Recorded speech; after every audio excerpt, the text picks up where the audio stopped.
무비스님 무마경 강설 제3품 제자품 12편 7 아나율과 천안일 부처님께서 아나율에게 말씀하였다. 그대가 유마일에게 가서 문병하여라. 아나율이 부처님께 말씀드렸다. 세존이시여, 저도 그분에게 가서 문병하는 일을 감당할 수 없습니다. 왜냐하면 기억해보니 저가 옛적에 한 곳에서 경행을 하고 있었는데 그때 범천왕이 있었습니다. 이름은 엄정이었으며 1만 명의 범천들과 더불어 함께 청정한 광명을 놓으며 저가 있는 곳에 와서 머리를 숙여 예배를 하고 저에게 물었습니다. 아나율의 천안으로 보는 바가 얼마나 됩니까?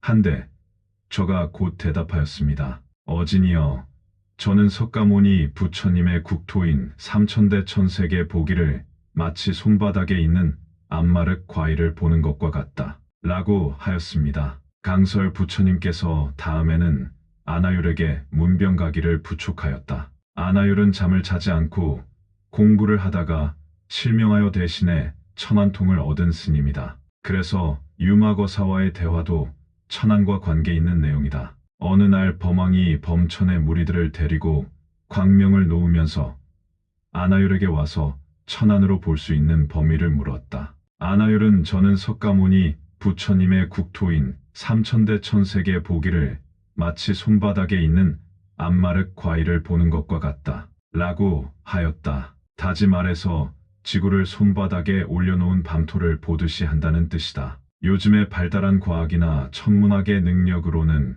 평범한 이야기지만 개인의 능력으로는 대단한 실력이다. 7 아나율과 천안이 그때 유마일이 저에게 와서 말하였습니다. 여보시오, 아나율이여, 천안으로 보는 것이 형상을 지음이 됩니까?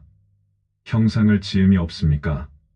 가령 형상을 짓는다면 곧 외도들의 5가지 신통과 같고 만약 형상을 짓지 않는다면 즉시 자기가 없음이라 응당히 봄이 있지 아니한다. 라고 하였습니다. 강설 유마거사가 말한 형상을 지음과 형상을 짓지 않음은 사물이나 세계를 보는데 형상으로서 보는가 아니면 형상이 없는 것으로 보는가 라는 뜻이다. 금강경에 무릇 형상이 있는 것은 모두 다 허망하다. 라고 하였다. 그리고 또 일체 유의 법은 꿈과 같고 환영과 같고 물거품과 같고 그림자와 같고 이슬과 같고 번갯불과 같다. 라고 하였다. 이와 같은 관점에서 볼 때 세계를 아무리 많이 본다 하더라도 형상이 있는 것으로 본다는 것은 불교적 관점이 아니고 외도들이 신통으로 보는 정도라는 뜻이다. 또한 만약 형상이 없는 것으로 본다면 그것은 보는 것이 아니라는 말이다. 형상이 있음과 없음이 둘이 아닌 이치를 모르는 아나율로서는 어찌할 바를 몰랐다. 7 아나율과 천안 3 세존이시여, 저는 그때 묵묵히 아무 말을 못하였습니다. 저 모든 범천들이 그 말을 듣고 미증유를 얻어서 곧 예를 올리고 물었습니다. 그때 유마일이 저에게 와서 말하였습니다. 세상에서 누가 진정한 천안을 얻은 사람입니까?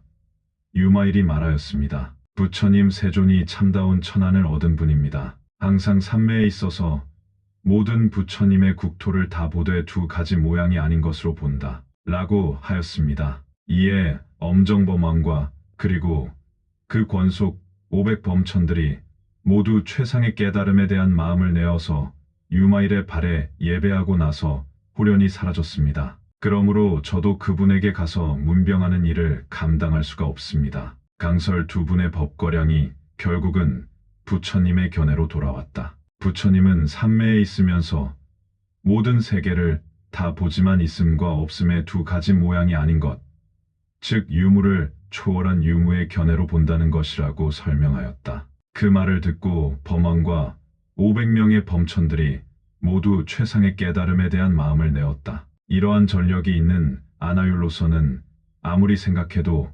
도저히 유마일에게 가서 문병할 자신이 없음을 알고 사양하였다. 무비스님 유마경 강설. 다음 시간 제3품 제자품 우바리와 계율편 계속 이어집니다. 나무 아미타불 관세음보살. 나무 아미타불 관세음보살. 나무 아미타불 관세음보살.